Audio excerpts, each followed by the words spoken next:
Resident Evil has been a franchise slow to change over the years. It adhered to fixed camera angles and ungainly gunplay a little too long until it was finally revamped with the stellar Resident Evil 4, a game that forever changed the genre. We're now 4 years on from its release, and finally, Resident Evil 5 is here with big guns, big monsters, and even bigger expectations.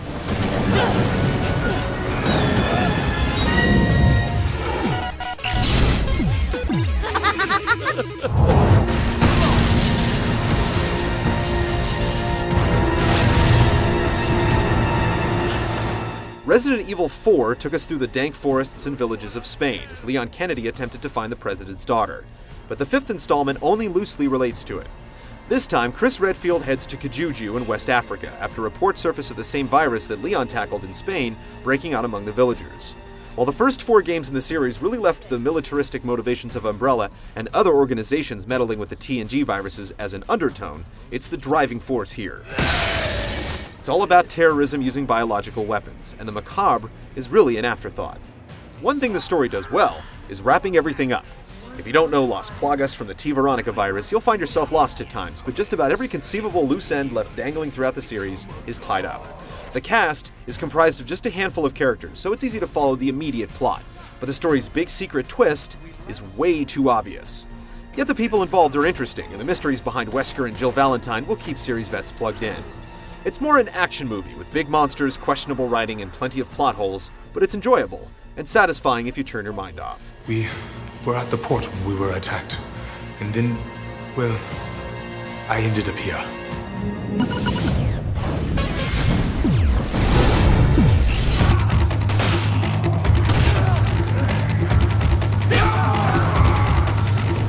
To describe Resident Evil 5's design in a nutshell, think Resident Evil 4 with co-op. While there were sections where you fought alongside comrades in RE4, this time, a friend can jump in at any time either locally or online and play as new sidekick Sheva Alomar.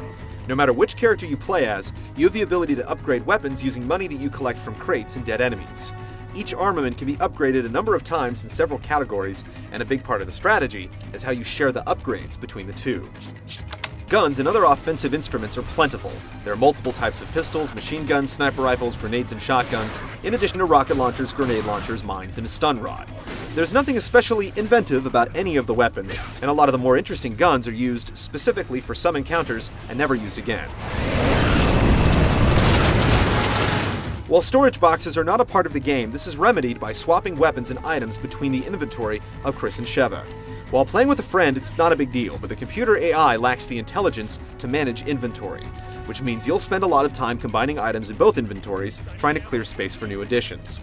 The majority of the levels are linear, with multiple checkpoints and save points fairly spread throughout. You can break off the beaten path to score hidden items and herbs, and there are a few cases where you can tackle a set of objectives in whatever order you choose before moving on.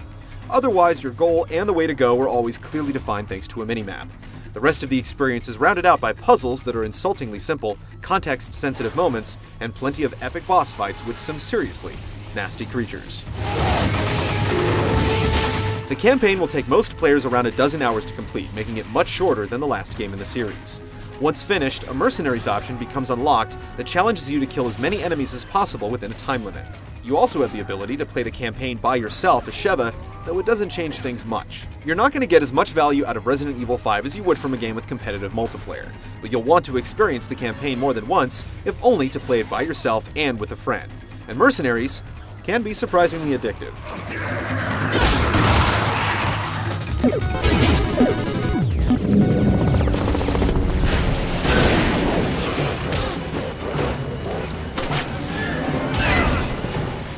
Resident Evil 4 perfected the over-the-shoulder shooting view, and then other games implemented free movement to complement it. Resident Evil 5 sticks to its guns, forcing you to stand still while firing. The result is a game that's heavy on intensity, but a little clunky. The enemies are not slumbering zombies just waiting to get their heads taken off. They will run, navigate the environment, and otherwise act like intelligent beings with anger management issues. Well, to a point. The enemy AI has been programmed with the control limitations in mind, so expect them to rush at you only to stop at the last minute and enter an animation routine, giving you time to deliver a few well-placed shots. It's not particularly realistic, but otherwise, it would be impossible. When a handful of crazed creatures swarm, it can become too much to handle. There's no shame in running away, and eventually becomes a crutch that you'll abuse over and over. Since so few enemies can run as fast as Chris or Sheva, you can simply sprint away, spin around, and shoot until they get close. Then you repeat the whole process until all the enemies are dead. While it may seem like a game breaker, it's still extremely hectic and mentally taxing. In what seems like a concession to the control's limitations, you'll run across a lot of context-sensitive cover points later in the game, which only makes us wonder why a full cover system wasn't included from the get-go. Inventory management is no longer done inside a safe menu system away from the game. Instead, you have to combine herbs, take them, or shuffle items while the game is still live. It should ratchet up the intensity, but you can use the same runaway technique you use to fight enemies to manage inventory. You can also set guns and items to a quick select menu using the D-pad. All of this adds up to make a game that's light on challenge until the last few hours, so we definitely recommend playing it on the hardest difficulty setting. When you do die or load a save, you're presented with the option to buy weapons or items, upgrade guns, or manage inventory before heading off to survive. There are two different stories where the gameplay is concerned. There's playing by yourself and playing with another human being. The two experiences are like night and day. Playing by yourself and allowing the computer to control Sheva is frustrating and needlessly complex. Swapping items between the two is a pain because she's not smart enough to combine things to free up inventory space. If you drop something, it disappears. If your inventory is full, you can't pick up an herb and heal yourself or load a clip into an empty gun. It doesn't make a lick of sense, but if you're playing with another human, these issues are non-existent. The rest of the cooperative play is relegated to pressing a button to perform boost jumps, and a few instances where the two separate and you have to cover your partner. Sheva will unload all her ammo in short order, and the two commands that you can give her don't change things much, so managing her inventory is just as important as watching yours. The context-sensitive moments have been toned down significantly when compared to RE4, so much so that it can be hard to see them coming. There's several instances where you take control of turrets, but otherwise, the majority of your time is spent with gun in hand and infected rushing in, so it's a good thing that the aiming is easy to pick up and master.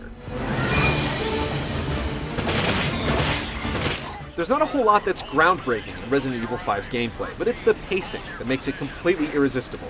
The entire game is one set-piece moment after another. There's absolutely no downtime or sections of the game where you grow weary and want to stop. It has its issues, but when you're going about your day and you just can't wait to play it again, to see what lies around the next corner, the problems seem petty.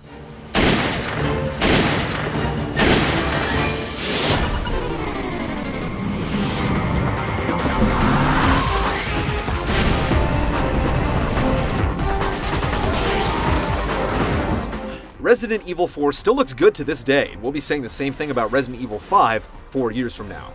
It's a stunner on many levels. The texturing is incredible, with surfaces displaying with startling clarity no matter how closely you examine it. Heat shimmer, tastefully done bloom lighting, swirling dust, light reflecting off every object just as it should, it all adds up to one amazing looking game.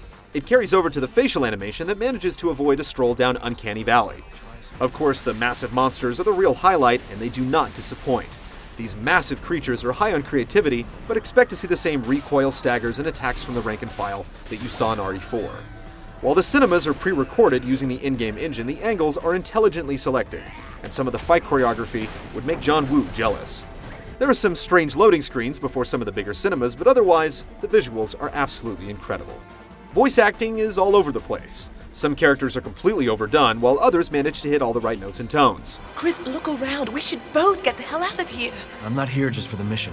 What are you talking about? The writing is the main culprit, yet fans of the series will appreciate the campy element.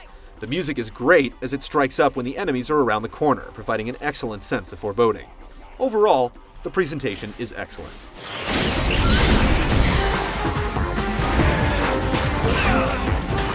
The series has gone from a leader to a follower, but Resident Evil 5 still succeeds at being an incredibly enjoyable video game.